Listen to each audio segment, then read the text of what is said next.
మహాత్మా గాంధీని 1948 జనవరి 30న హత్య చేశారు.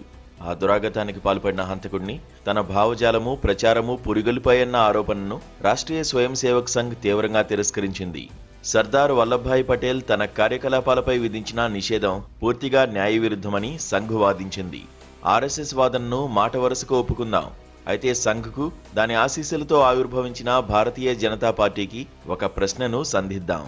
అపూర్వ సామాజిక ఆర్థిక కార్యక్రమం అయిన మహాత్మా గాంధీ జాతీయ గ్రామీణ ఉపాధి హామీ చట్టం పేరు నుంచి మహాత్మా గాంధీని ఎందుకు తొలగించారు?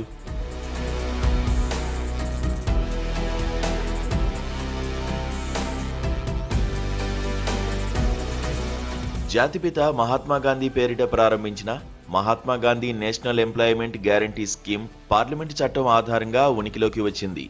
ఆ ఉపాధి హామీ చట్టాన్ని, పథకాన్ని రద్దు చేసేందుకై ప్రభుత్వం ఒక బిల్లును ప్రవేశపెట్టింది.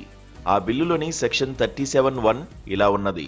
సెక్షన్ 10లో పేర్కొన్న విధంగా ప్రభుత్వం జారీ చేసే నోటిఫికేషన్ ప్రకారం మహాత్మా గాంధీ జాతీయ గ్రామీణ ఉపాధి హామీ చట్టం 2005 సమస్త నియమ నిబంధనలు, నోటిఫికేషన్లు, పథకాలు, ఉత్తర్వులు, మార్గదర్శక సూత్రాలు రద్దవుతాయి. ఆ బిల్లు ఇంకా ఇలా పేర్కొంది. సెక్షన్ 8(1)కు అనుగుణంగా ప్రతి రాష్ట్ర ప్రభుత్వము ఒక ఆర్థిక సంవత్సరంలో గ్రామీణ ప్రాంతంలోని ప్రతి కుటుంబానికి 125 రోజుల పాటు వేతన ఆధార ఉపాధికి హామీ ఇచ్చే ఒక పథకాన్ని రూపొందించాలి. బిల్లు మొదటి షెడ్యూల్లో నిర్దిష్టంగా పేర్కొన్న అంశాలను అనుసరించాలి. ఆ షెడ్యూల్లోని మొదటి అంశం చట్టంలోని సెక్షన్ 8 కింద అన్ని రాష్ట్రాలు నోటిఫై చేసే పథకం పేరు ఇలా ఉండి తీరాలి. Viksit Bharat guarantee for Rozgar and Ajeevika mission VB G RAM G scheme చట్టం పేరు సంక్లిష్టంగా ఉన్నది. హిందీయేతర భాషల వారికి అర్థం కాని విధంగా కూడా ఉన్నది. అటువంటి భారత పౌరులను అవమానించడమో లేదా నిరాదరించడమో కాదా అది? ఏడాదికి 100 రోజుల పాటు ఉపాధి కల్పించే లక్ష్యంతో యూపీఏ ప్రభుత్వం ప్రవేశపెట్టి అమలుపరిచిన ఉపాధి హామీ పథకం గ్రామీణ భారతంలో 12 కోట్ల కుటుంబాల మనుగడకు జీవనాడిగా వర్ధిల్లింది. ఏ రోజు ఆకలి మంటలతో, రేపటి రోజుపై నిరాశ నిస్పృహలతో నిద్రకు ఉపక్రమించాల్సిన అగత్యాన్ని కోట్లాది కుటుంబాలకు ఆ ఉపాధి హామీ తొలగించింది. అది పేదలను ఉద్ధరించింది, నిరుపేదలను ఆదుకున్నది. ముఖ్యంగా క్రమబద్ధమైన ఆదాయం లేని మహిళలు, వృద్ధులకు ఆర్థిక భద్రత కల్పించింది. మహిళలకు ఆదాయాన్ని సమకూర్చడం ద్వారా వారి ఆర్థిక స్వాతంత్ర్యాన్ని సమకూర్చింది. కుటుంబంలోనూ సమాజంలోనూ వారికొక సాధికారత కల్పించింది. తమ అమ్మమ్మలు, నానమ్మలు ఊహించలేని ఆర్థిక సాధికారత ఈ తరం గ్రామీణ మహిళలకు సమకూరడంలో ఉపాధి హామీ పథకం పాత్ర విస్మరించలేనిది. పేదలు, నిరుపేదలు కించిత్ నిశ్చింతగా బతికేలా చేసింది. మోదీ సర్కార్ సంకల్పించిన చట్టం కోట్లాది కుటుంబాలకు ఈ ఆర్థిక, సామాజిక ప్రయోజనాలను క్రూరంగా కాలరాసింది.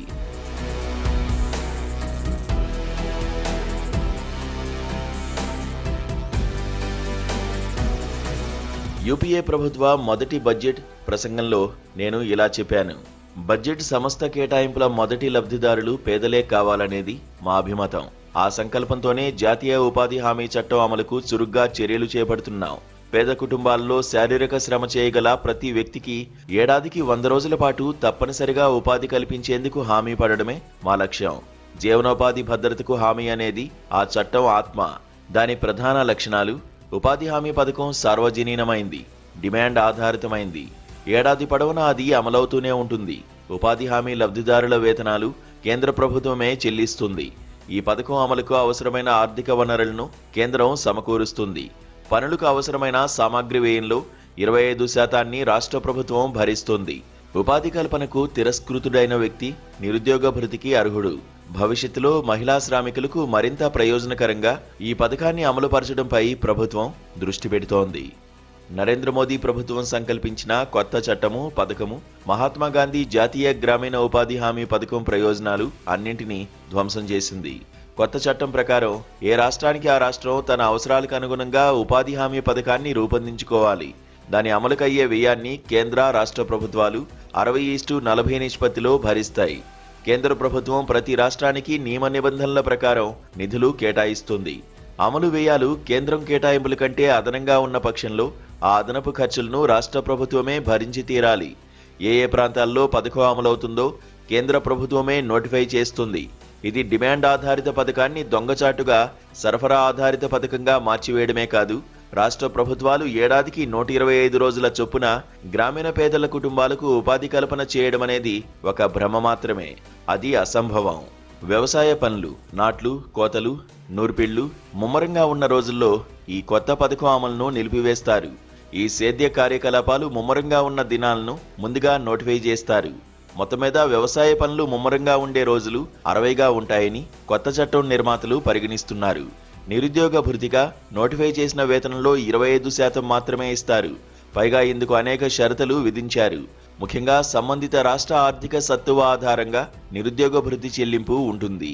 ఫిబ్రవరి 28, 2015న పార్లమెంట్లో నరేంద్ర మోదీ ఇలా చెప్పారు: మహాత్మాగాంధీ జాతీయ గ్రామీణ ఉపాధి హామీ చట్టాన్ని ఎట్టి పరిస్థితుల్లోనూ రద్దు చేయకూడదని నా రాజకీయ వివేకం ఘంటాపథంగా చెబుతోంది. అది మీ వైఫల్యాలకు ఒక సజీవ స్మారక చిహ్నం. సరే, చెప్పేదేముంది? మోదీ ప్రధానమంత్రి అయిన తర్వాత ఆ ఉపాధి హామీ పథకం క్రమేణా నిర్లక్ష్యానికి గురవుతూ వస్తోంది. 100 రోజుల ఉపాధి కల్పనకు హామీ ఇచ్చినప్పటికీ ఆ పని దినాల సంఖ్యను ఒక్కో కుటుంబానికి 50 చొప్పున తగ్గించారు. 2024-25 ఆర్థిక సంవత్సరంలో జాబ్ కార్డులు ఉన్న 8.61 కోట్ల మందిలో 40.75% కుటుంబాల వారే పూర్తిగా 100 రోజుల ఉపాధి పొందగలిగారు. 2025-26లో అయితే ఈ లబ్ధిదారుల సంఖ్య 6.74 లక్షల కుటుంబాలకు తగ్గిపోయింది. రాష్ట్ర ప్రభుత్వాల బాధ్యతైన నిరుద్యోగ భృతి చెల్లింపు అరుదుగా మాత్రమే జరిగింది. ఈ పథకానికి బడ్జెట్ కేటాయింపులు కూడా తగ్గిపోయాయి. 2020-21 ఆర్థిక సంవత్సరంలో 1,11,170 కోట్ల నుంచి 2025-26 ఆర్థిక సంవత్సరంలో 86,000 కోట్ల రూపాయలకు పడిపోయింది.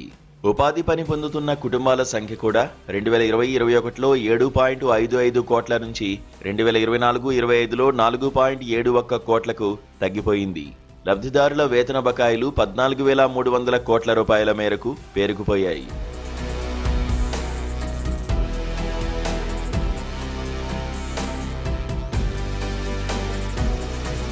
మోదీ సర్కారు వికసిత్ భారత్ జీరామ్జీ బిల్లు లోపభూయిష్టమే కాకుండా జాతి జ్ఞాపకాల నుంచి మహాత్మా గాంధీని తోసివేసేందుకు ఉద్దేశపూర్వక ప్రయత్నం కూడా. ఈ అధికార ఔద్ధత్యం పూర్తిగా గర్హనీయం. వలస పాలకులకు వ్యతిరేకంగా సమస్త భారతీయులు పోటెత్తిన రోజుల్లో ప్రజలు పాడుకున్న ఒక పాట నా మనసులో ప్రతిధ్వనిస్తోంది. గాంధీ నామం మరువాం మరువాం. భారతీయ జనతా పార్టీ అభిప్రాయంలో స్వతంత్ర భారతదేశ చరిత్ర 2014 మే 26న ప్రారంభమైంది. మహోన్నత చరిత్రను చెరిపివేసేందుకో లేక తమకు అనుకూలంగా పునర్లిఖించేందుకో బీజేపీ ప్రభుత్వం నానా ప్రయత్నాలు చేస్తోంది. జవహర్లాల్ నెహ్రూకు వ్యతిరేకంగా మొదలైన ఆ ప్రయత్నాలు ఇప్పుడు మహాత్మా గాంధీకి చేరాయి. అవన్నీ నిస్సందేహంగా భారతీయ నాగరికతా ధర్మానికి విరుద్ధమైనవి. బీజేపీ తప్పులను భారత ప్రజలు క్షమించరు, క్షమించబోరు.